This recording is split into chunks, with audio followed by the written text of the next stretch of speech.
Welcome back! Today we're going to be looking at Shakespeare's Hamlet, Act 1.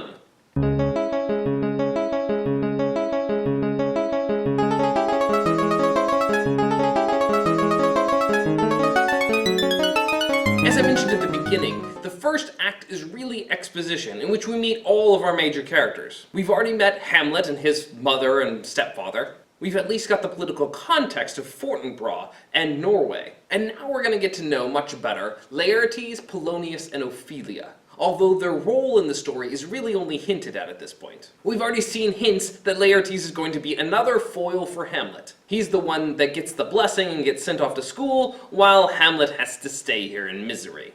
The characterization of this family is developed in interesting ways in this scene. So we could really divide it into three parts. The first part of the scene is Laertes talking with his sister Ophelia. Then, the middle is Polonius talking with his son Laertes. And finally, it's Polonius talking with Ophelia. Not only do we develop all three of these characters individually, but we also notice how the characters are developed in relationship to each other. Laertes doesn't act the same towards Ophelia as he does to Polonius. Polonius doesn't act the same towards Ophelia as he does to Laertes. And Ophelia doesn't act the same towards Laertes as she does to Polonius. Relationships take on their own sort of characteristics. It's almost as if there is something like an inter-character here. So first of all, we have the relationship between Laertes and Ophelia, brother and sister. Laertes is preparing to go back to school in Paris, and Ophelia is saying her goodbyes. Laertes opens by saying, "My necessaries are embarked, farewell. And sister, as the winds give benefit and convoy is assistant, do not sleep, but let me hear from you." Ophelia responds, "Do you doubt that?" So right away, we establish that the two are in pretty constant communication. There's an urgent frequency in their communication that demonstrates a closeness between this brother and sister. And then Laertes moves on to one more thing he must tell her before he goes. "For Hamlet, and the trifling of his favour, hold it a fashion and a toy in blood, a violet in the youth of primy nature, forward, not permanent, sweet, not lasting, the perfume and suppliance of a minute, no more." In other words, he has some advice to give her about her boyfriend, Hamlet. That's right, very significantly, Ophelia is Hamlet's girlfriend, or at least has had his affection.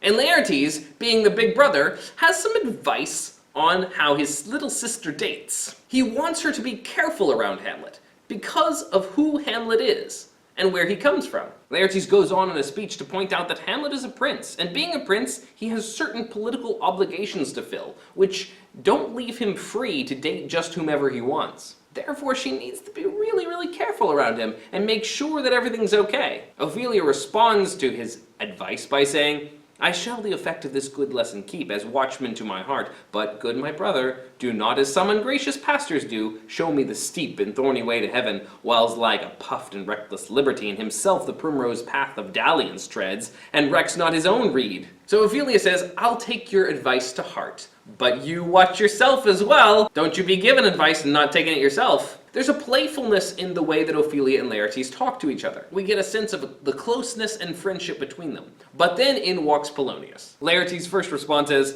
"I stay too long, but here my father comes."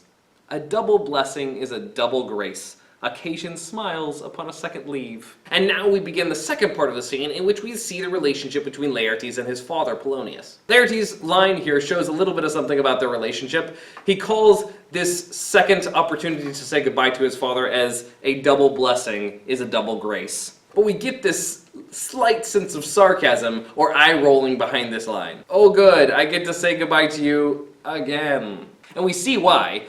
Polonius begins by saying, "Get here, Laertes, aboard, aboard for shame! The wind sits in the shoulder of your sail, and you are stayed for. There, my blessing with thee. And these few precepts in thy memory look thou character." And then he goes on and lists a ridiculous long list of just adages and advice. Finally, at the end, by saying, "Farewell, my blessing season this in thee." So Polonius, being the biggest windbag in this play, starts by saying, "Oh, it's time for you to go, they're waiting for you, hurry, hurry, and now let me spend 20 minutes telling you all this advice." Polonius is a difficult person to get away from. You can see why Laertes is kind of rolling his eyes about getting caught by Polonius one more time. And after Laertes says one more time farewell to his father, he turns again to his sister and says, "Farewell, Ophelia, and remember well what I have said to you." She says, "'Tis in my memory locked, and you yourself shall keep the key of it. Farewell." Again, the affection between Laertes and Ophelia is demonstrated by the fact that she's the last person he talks to. And he reminds her one more time, remember what we talked about. So, the relationship between Polonius and Laertes. There's a little good-natured eye-rolling towards the father, which is probably familiar to most children. There's that sense that your parents can be a little silly sometimes, a little ridiculous sometimes, but you love them for it. And Polonius, although he tends to be kind of windy and give lots and lots and lots of unsolicited advice, there is a sense that he's proud of Laertes and very pleased with his son. After all, he gives his blessing both at the beginning of his speech and at the end of his speech. Of course, we're going to get a whole lot more about his parenting in Act 2. But now that Laertes exits the building, Polonius turns and speaks with Ophelia. So we get the relationship between Polonius as father and Ophelia as daughter. So Polonius asks what they were just talking about, and Ophelia answers honestly, "We're just saying something about Hamlet." And Polonius answers, "Marry, well bethought, 'tis told me he hath very oft of late given private time to you, and you yourself have of your audience been most free and bounteous. If it be so, as so 'tis put on me, and that in way of caution, I must tell you, you do not understand yourself so clearly as it behooves my daughter and your honor. What is it between you? Give me up the truth." Notice the pretty quick change in tone between the way Polonius was talking to his son and now his daughter. She answers, saying that he had of late made many tenders of his affection. And Polonius answers, "Affection? Pooh! You speak like a green girl, unsifted in such perilous circumstance. You believe his tenders, as you call them." And Ophelia's like, "I don't know." And Polonius says, "Marry, I will teach you. Think yourself a baby, that you have ta'en these tenders for true pay, which are not sterling. Tender yourself more dearly, or, not to crack the wind of the poor phrase running it thus, you'll tender me a fool." Wow! So notice how condescending and insulting he is towards his daughter, and how he takes the things that she says and then twists them and turns them back at her in an insulting kind of way. He laughs at the term affection, he laughs at the term tenders, he hints that she's going to be loose and get him in trouble, ruin his honor. Compare the way Laertes was just talking about Hamlet with the way Polonius is talking about Hamlet. Laertes is concerned about his sister's safety and well-being. Polonius seems to be more concerned about his own reputation. Ophelia replies, saying, "My lord, he hath importuned me with love in honorable fashion. The way he's shown me love has been very honorable so far." But Polonius again takes her words and throws them back at her. "Aye, fashion you may call it. Go to, go to." And Ophelia continues to argue her case, saying, "And hath given countenance to his speech, my lord, with almost all the holy vows of heaven." And Polonius replies, "Aye, springes to catch woodcocks. I do know when the blood burns, how prodigal the soul lends the tongue vows. These blazes, daughter, giving more light than heat, extinct in both, even in their promise. As it is a making, you must not take for fire. From this time be something scanter of your maiden presence. Set your entreatments at a higher rate than a command to parle. For Lord Hamlet believes so much in him that he is young, and with a larger tether may he walk than may be given you. In few, Ophelia, do not believe his vows, for they are brokers not of the die which their investments show, but mere implorators of unholy suits, breathing like sanctified and pious bawds, the better to beguile. This is for all. I would not in plain terms from this time forth have you so slander any moment of leisure as to give words or talk with the Lord Hamlet. Look to it, I charge you." He commands her not to talk to Hamlet any more. Now his reasons may be fairly similar. Hamlet's not your type. He's a prince, and therefore out of your scope. Which is what Laertes was saying too, but the way they said it was very different. He's cracking down on her, and hard. He's not listening to anything she says. Does she defend herself? Yes, she does, but he talks his way around her. There's a huge difference in the way he just talked to his son and how he talks to his daughter here. Is this representative of the two relationships? It's something to pay attention to, but he certainly seems to look on his son with this affection and pride, and his daughter with a bit of disdain. What's up with jerk dads in this book? So far we've had bossy, creepy stepdad, and now we have overbearing father bossing her around about her boyfriend. Let's see what happens next. Now we finally get to see the ghost again, and Hamlet's going to get to meet the ghost of his father, if it is the ghost of his father. Scene 4 is a bit of a prelude to the conversation we're going to have in Scene 5, but it begins with all of them crouched around in the cold in the middle of the night. They hear the cannons fire, they hear some firing of artillery, and Horatio's a bit disturbed by this, but Hamlet points out that it's just a good Denmark tradition. It's kind of a big drinking game with heavy artillery. Hamlet says, "To my mind, though I am native here, and to the manner born, it is a custom more honored in the breach than in the observance." It's more honorable to ignore this custom than to actually keep it. But guess who's really happy to keep this custom? Good old new King Claudius, who loves the party life, not so much the whole honor of the thing. Hamlet points out that it makes them an embarrassment to other nations around. But here comes the ghost. Hamlet is struck by the fact that it is his father, and when the ghost beckons Hamlet to follow, Hamlet is all ready to follow. However, his friends are a bit worried about this.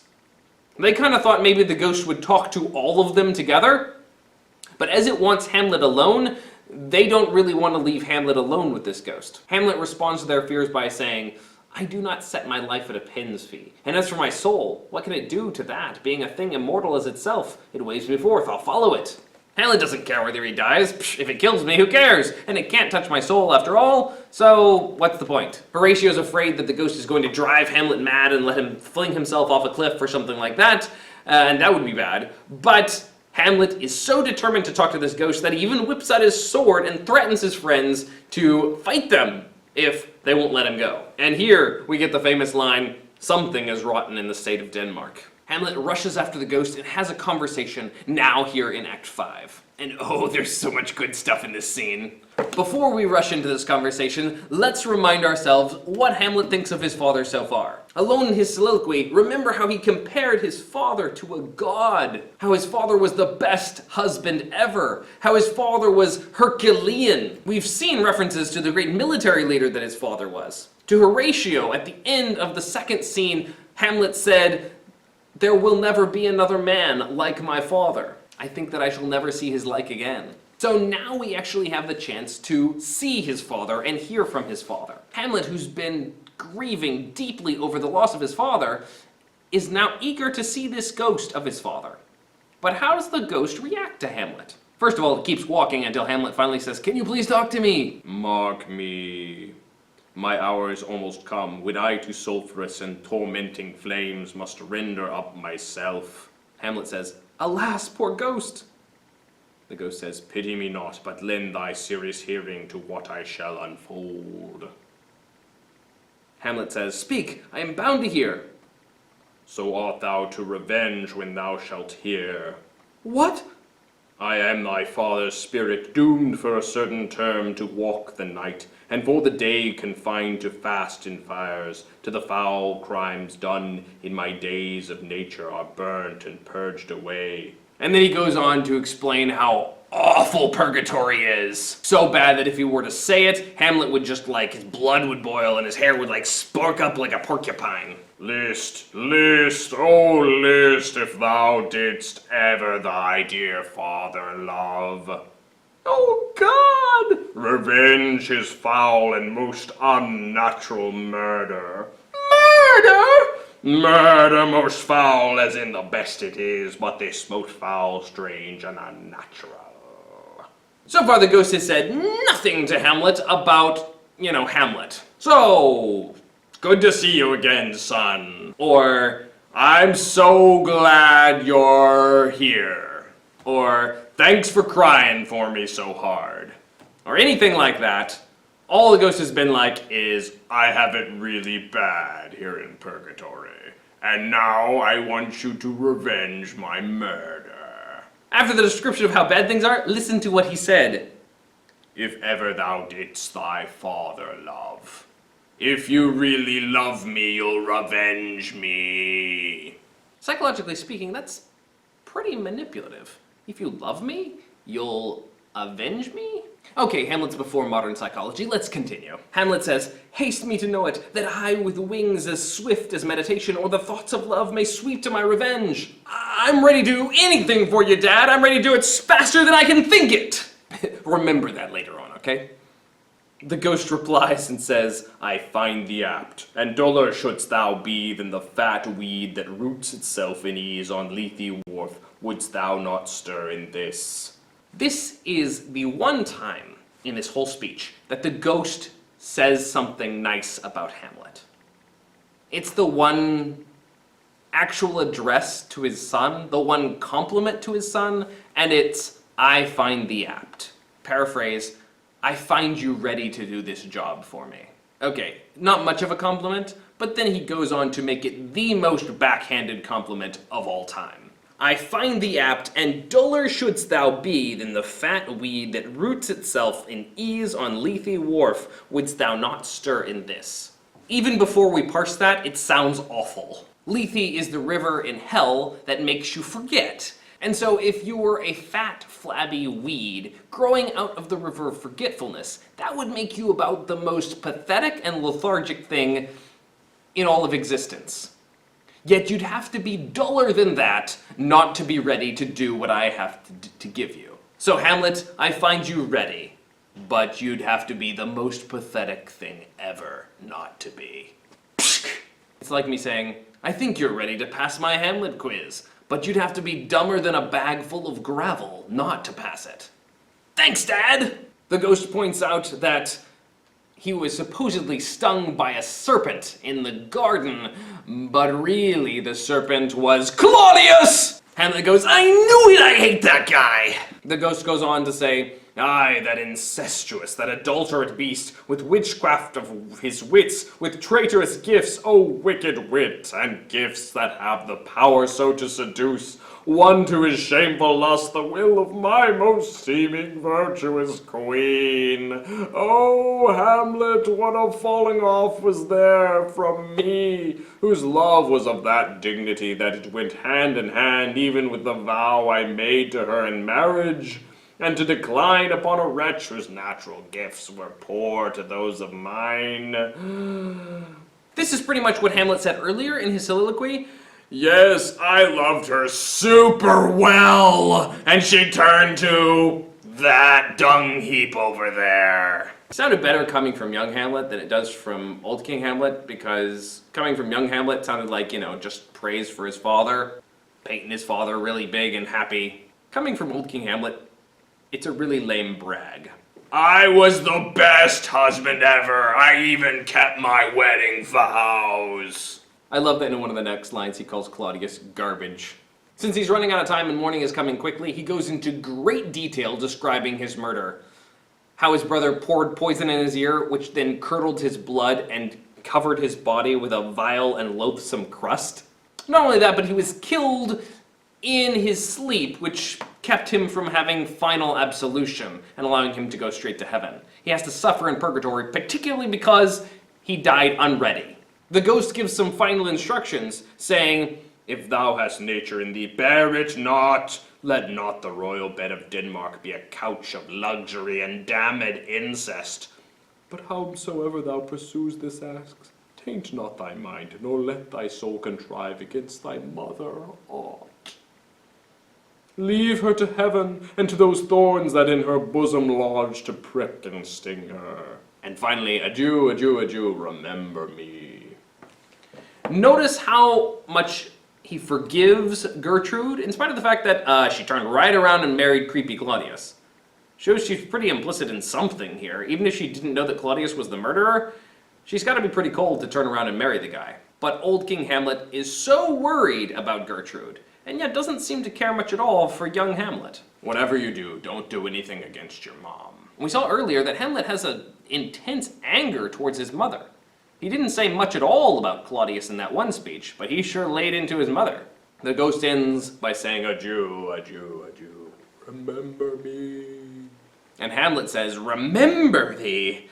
Aye, thou poor ghost, while memory holds a seat in this distracted globe, remember thee. Yea, from the table of my memory I'll wipe away all trivial fond records, all saws of books, all forms, all pressures past, that youth and observation copied there, and thy commandment all alone shall live within the book and volume of my brain, unmixed with baser matter. In other words, I'm going to forget everything, all those phone numbers, all that math homework, everything that's in this brain, except You, Dad, and that I'm supposed to avenge your murder. Oh, most pernicious woman. Oh, villain, villain, smiling, damn it, villain, my tables. Meat it is. I set this down that one may smile and be a villain. At least I'm sure it may be so in Denmark. So Hamlet is determined to remember what his father has told him. I mean, like you forget that. But he also takes note of the fact that his uncle is a smiling villain, that one may smile and be a villain. His uncle puts on a certain face that he uses to convey himself in the court, and yet underneath that face, he's a murderer. Hamlet jots that down. He's going to take that lesson to heart, that he may appear to be one thing, but really be another. One of the big issues throughout the rest of the play is the way Hamlet presents himself, the beginning of his madness, which he will reference again here in just a moment. But is he really mad, or is he putting on a show, a face, to present himself before the king? In run his friends, and Hamlet is hesitant to speak to them at all. Tries to brush them off and shake hands with them, but they want to know what's going on. What happened? What happened with the ghost? Hamlet finally says, touching this vision here, it is an honest ghost. That let me tell you, for your desire to know what is between us, or master it as you may, and how good friends, as you are friends, scholars and soldiers, give me one poor request. Never make known what you have seen tonight. And they say, no, of course not. We would never tell. And he says, no, swear it. And then they need to swear on his sword, and he's so determined to have them swear, he has them swear in multiple places. As the ghost shouts from beneath, swear! It's very intense. And Hamlet makes sure that he lays out all the fine print here. You are promising not to say anything about this, not only not to say anything about it, but here as before, never so help you mercy, how strange or odd some'er I bear myself, as I perchance hereafter shall think meet to put an antic disposition on, that you at such time seeing me never shall with arms encumbered thus, and with a head shake, or by pronouncing of some doubtful phrase like, well, we know, or we could, and if we would, or if we list we speak, or there be, and if there might, or some such ambiguous giving out to note that you know aught of me, this do swear, so grace and mercy at your most need help you. In other words, he doesn't want them just to say, we won't tell, but don't ever even hint that you know anything. Don't ever even like, wink, wink, nudge, nudge. Nothing. Act completely clueless about me, okay? And here for the second time, he notes that he might put on a certain face. Act a little crazy, but something else is going on underneath the surface. And they swear. And Hamlet finally says, so gentlemen, with all my love I do commend me to you, and what so poor a man as Hamlet is may do to express his love and friending to you, God willing shall not lack. So at peace, and we start walking off the stage, and just before Hamlet exits, at the end of Act 1, he says something rather telling. Time is out of joint. Oh, cursed spite, that ever I was born to set it right. Hamlet's first reaction to the ghost's plea that he avenge his murder, yes, I want to do it right now, faster than thought! Hamlet's response to the ghost who says, remember me, yes, I'll remember you, I'll wipe everything else out, I will just think of you and avenging your murder! And finally, as Hamlet is beginning to step away, he says, oh, I've got to do this thing, don't I? Oh, cursed spite that ever I was born to set it right. He doesn't sound nearly as enthused as he did when he was speaking to the ghost. That brings us to the end of Act 1. How this is going to play out, what crazy vengeance Hamlet is going to wreak upon Claudius, we will find out as we continue with the rising action in Act 2. Thanks for watching. You can click on one of the other videos or click to subscribe. And I'll see you next time when we get to Act 2.